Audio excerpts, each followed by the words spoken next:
Ahora quiero que abra su Biblia en Mateo capítulo 2 del verso 9 al verso 11. Y ellos, habiendo oído al rey, se fueron.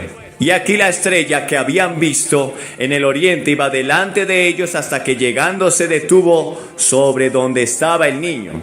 Y al ver la estrella se regocijaron con muy grande gozo. Y al entrar en la casa vieron al niño con su madre María. Y postrándose lo adoraron. Y abrieron sus tesoros y le ofrecieron presentes, oro, incienso y mirra. La Navidad no es un mito, tampoco una tradición, ni mucho menos es un ensueño. Es una realidad gloriosa, es un tiempo de alegría. El pesebre de Belén se convirtió en el vínculo que unió un mundo perdido con un Dios amoroso. De ese pesebre vino un hombre que no solo nos enseñó una nueva forma de vivir, sino que nos introdujo a una nueva relación con nuestro Creador. La Navidad significa que Dios está interesado en los seres humanos, que Él nos ama tanto, que estuvo dispuesto a dar la vida de su único Hijo para que todo aquel que en Él crea no se pierda, mas tenga vida eterna. Pero ¿qué significa para ti la Navidad? ¿Qué significa para ti ese niño que nació en un pesebre? ¿Qué significa para ti ese momento glorioso donde Dios estaba permitiendo que su Hijo naciera de una virgen? ¿Sabes? Aquí estábamos leyendo la historia de unos magos que vinieron de Oriente a adorar a ese niño. Sin embargo, esos magos estaban un poco equivocados de dónde nacería el niño, porque ellos habían escuchado una antigua profecía que está en Números 24:17. Dice: lo veré, mas no ahora, lo miraré, mas no de cerca. Saldrá estrella de Jacob y se levantará cetro de Israel, y herirá las sienes de Moab y destruirá a todos los hijos de Set. Habían escuchado esa antigua profecía de un hombre llamado Balaam, y ellos habían escuchado que nacería esa estrella, un hombre singular, un hombre sin igual, un hombre que legislaría no solamente a Israel, sino a todo el mundo. Y habían venido a adorarle. Sin embargo, cuando ellos llegaron a Jerusalén, cuando ellos llegaron a la antigua Israel, llegaron justo al palacio del rey, porque ellos creían que ese rey del mundo iba a nacer en un palacio, porque ellos creían que ese Salvador, que esa estrella iba a nacer en medio de lujos, en medio de gran glamour, en medio de gran placer. Pero ese no era el plan de Dios. El plan de Dios era enviar a su Hijo y que tomara forma de siervo y hecho semejante a los hombres se hiciera obediente hasta la muerte y muerte de cruz. Que Jesús con su pobreza enriqueciera al mundo y escogió a una joven familia de Israel. Un hombre descendiente de David que se llamaba José, que era justo y bueno. Una joven virgen que solo quería hacer la voluntad de Dios. Dos personas que, aunque eran muy humildes de condición, estaban dispuestos a obedecer a Dios. Y escogió a esta joven pareja que venían de una condición muy humilde. Y quiero decirte que no importa cuán humilde seas, no importa en qué país vivas, no importa de qué raza, qué color de piel seas, si quieres hacer la voluntad de Dios y eres humilde, Él te escogerá y Él hará grandes cosas contigo.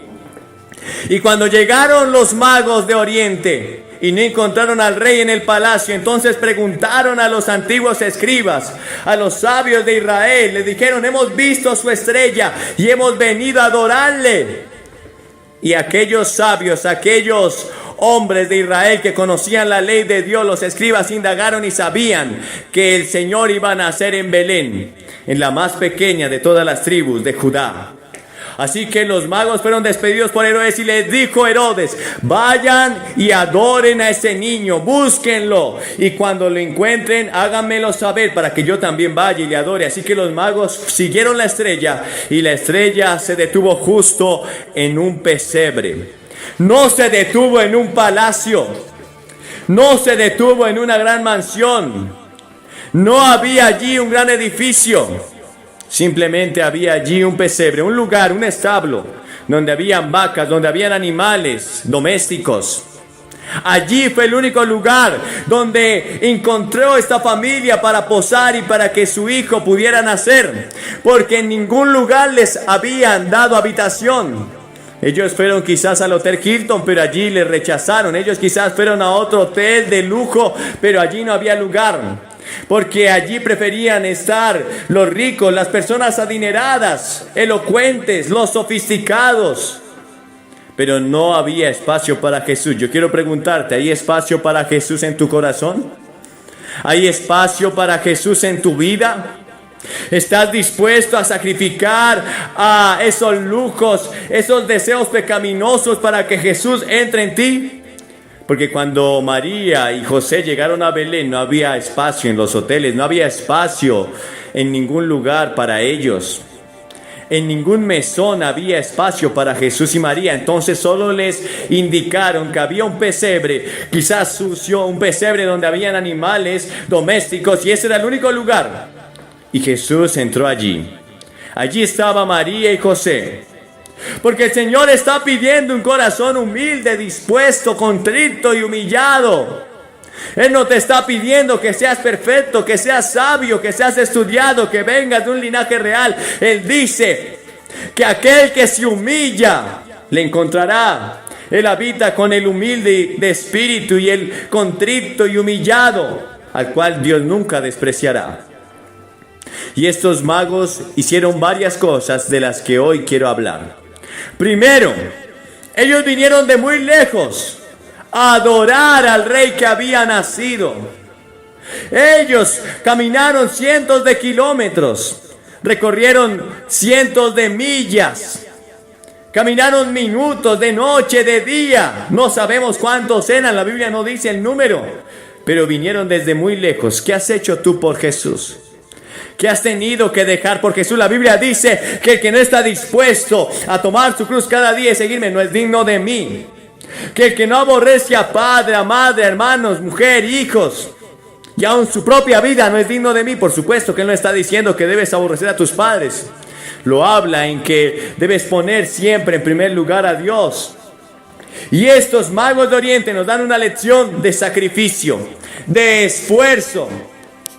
Y veo el cristianismo de América sofisticado, es popular, ser cristiano en América es casi una moda. Y veo cuánto error hemos caído, cuánta sutileza el enemigo ha tomado nuestra vida para sacarnos ventaja, porque no vemos esfuerzo. Pero hay muchas cosas a las que tienes que negarte. Estos hombres se negaron a estar con sus familias en días. Estos hombres se negaron quizás a trabajar por sus propios medios. Estos hombres se negaron a tener una vida cómoda, solo por ir a adorar a Jesús. Luego dice la Biblia que ellos trajeron presentes. Tú lo puedes leer. Ellos traían oro, incienso y mirra. Y es de notar que solo a los reyes se les ofrecía oro. Cuando el rey Salomón tomó posesión de su trono como el legado de David, dice la Biblia que vinieron muchos reyes de todo lugar y le traían oro. La misma reina de Saba le trajo oro, porque oro era lo que se le ofrecía a los reyes. Oro era lo que se le ofrecía a aquellos monarcas grandes de esa época. Y es de saber que estos magos traían oro. Es decir, que lo estaban reconociendo como rey. Y la pregunta que tú debes hacerte en esta noche es: ¿has reconocido a Jesús como tu rey? ¿Lo has reconocido como el jefe de tu vida? ¿Como aquel que comanda? Él es el rey de tus sueños, de tus sentimientos, de tus deseos, de tus anhelos. Porque tú puedes decir: oh sí, yo soy cristiano, yo voy a la iglesia, yo sirvo en la iglesia incluso. Pero si tú no lo tomas en cuenta a la hora de tomar decisiones, déjame decirte que Él no es tu rey. Si tú hoy estás caminando en un camino de maldad y no haciendo la voluntad de tu Padre, Él no es tu rey. Porque cuando tú le reconoces como rey, estás dispuesto a someterse, a hacer su voluntad.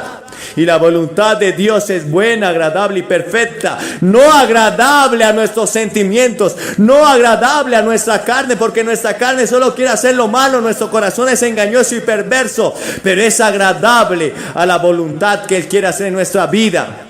Él siempre escogerá lo mejor para nosotros. Y estos hombres le habían ofrecido el oro, reconociéndolo como rey.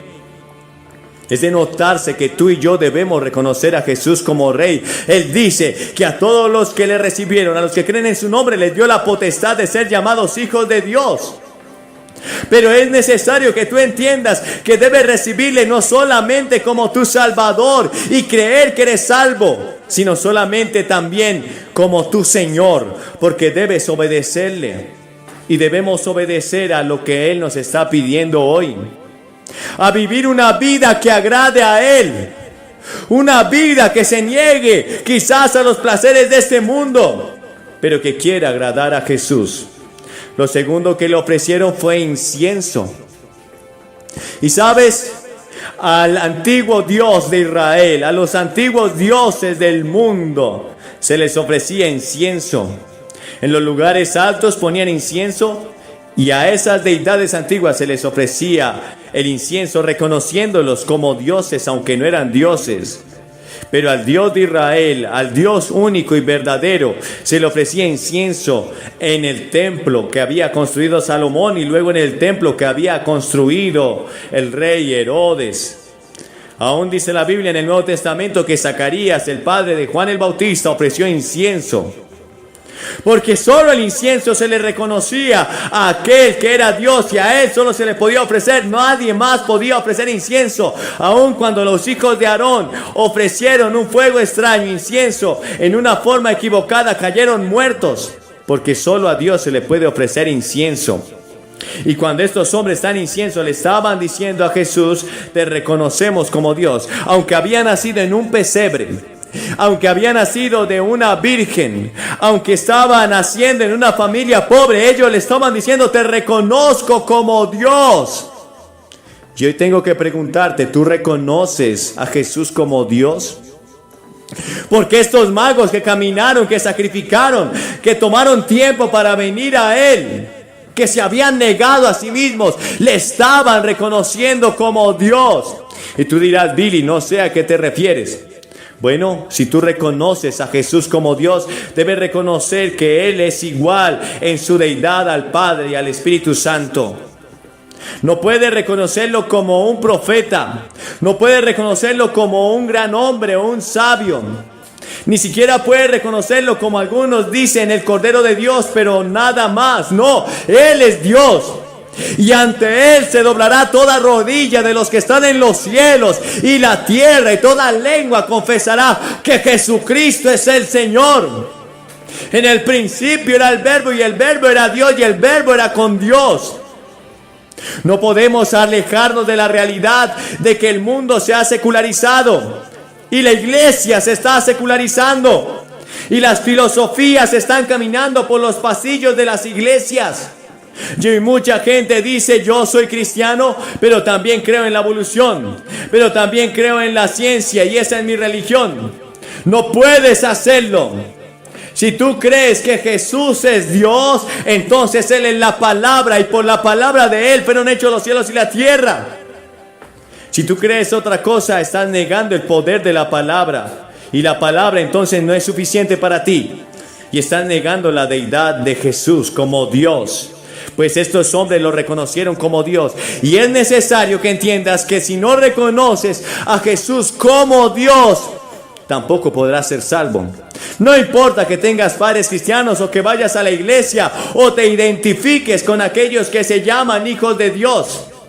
Debes reconocerlo como Dios, como tu Señor y como tu Salvador. Y luego, en tercer lugar, estos magos le ofrecieron mirra. Y la pregunta que quiero hacerte en esta hora es: ¿has reconocido el sacrificio de Jesús en su muerte? La mirra se le ofrecía a aquellos que habían muerto. Se ungían los cadáveres y así se les rendía homenaje. La mirra nos enseña y nos muestra que un día Jesús, que había nacido en ese pesebre, también iba a morir. Esa mirra tipifica dolor, esa mirra tipifica sacrificio, esa mirra tipifica que Él iba a tomar tu lugar y mi lugar en la cruz. Si tú no reconoces el sacrificio de Jesús en la cruz por ti, entonces tampoco podrás ser salvo. La mirra denotaba la misión a la cual Jesús iba a venir a este mundo. Él no solamente era el rey, Él no solamente era Dios, pero Él también era el Cordero de Dios inmolado. Él también era el que iba a tomar tu lugar y mi lugar. Esa mirra representaba aquel que iba a morir un día por nuestros pecados, porque la paga del pecado es muerte.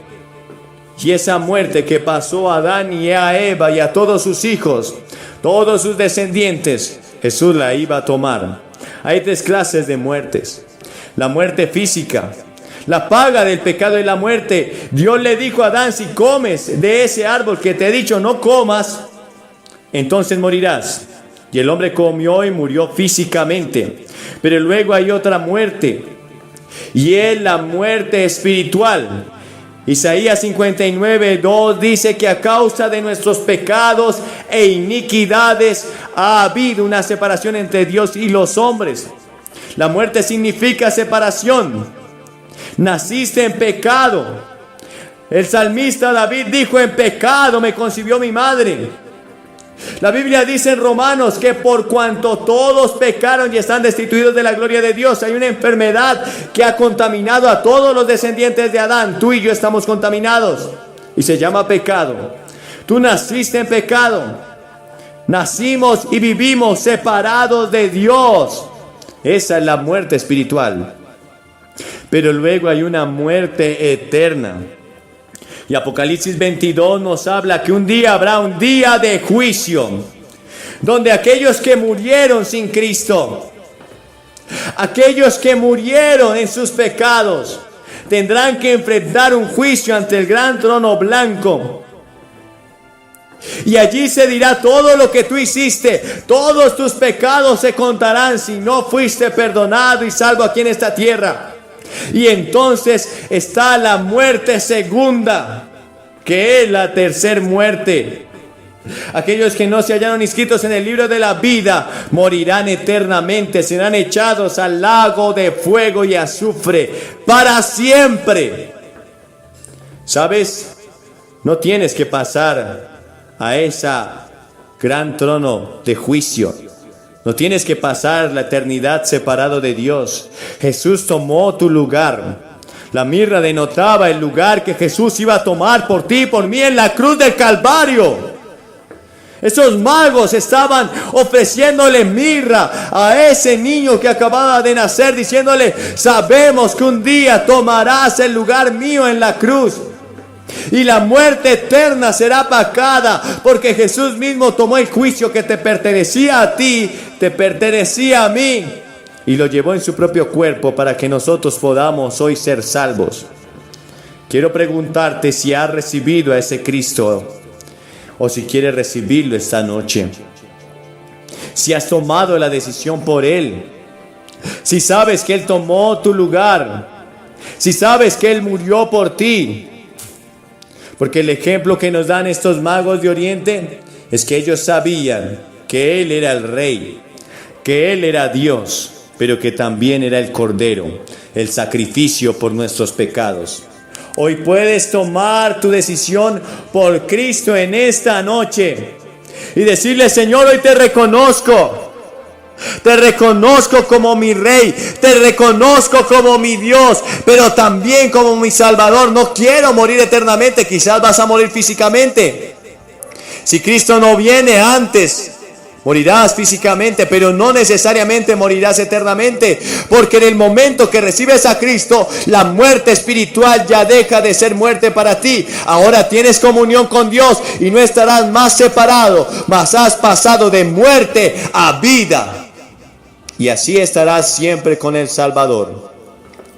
Quiero preguntarte si esta noche estás dispuesto a venir ante esta plataforma y recibir a ese Cristo que te dará vida, que lavará tus lágrimas, que cambiará tu corazón La Biblia dice que el que está en Cristo es nueva criatura, las cosas viejas pasaron, he aquí todas son hechas nuevas. Te voy a pedir que te levantes de tu lugar y vengas ante esta plataforma. Y así como los magos vinieron desde muy lejos, solo a adorar al Rey, yo te voy a pedir que vengas ante esta plataforma como un acto público de que quieres reconocer a Jesús como Rey, como Dios, pero también como Salvador. Debe ser públicamente, no puedes avergonzarte de Él, porque Jesús dijo que el que se avergonzare de mí, de mis palabras, de Él me avergonzaré delante de mi Padre y de mis ángeles. Así que debe ser públicamente. Te paras aquí, vienes 2 minutos. Te daré unas palabras, oraré contigo, te daré algo de literatura y luego volverás.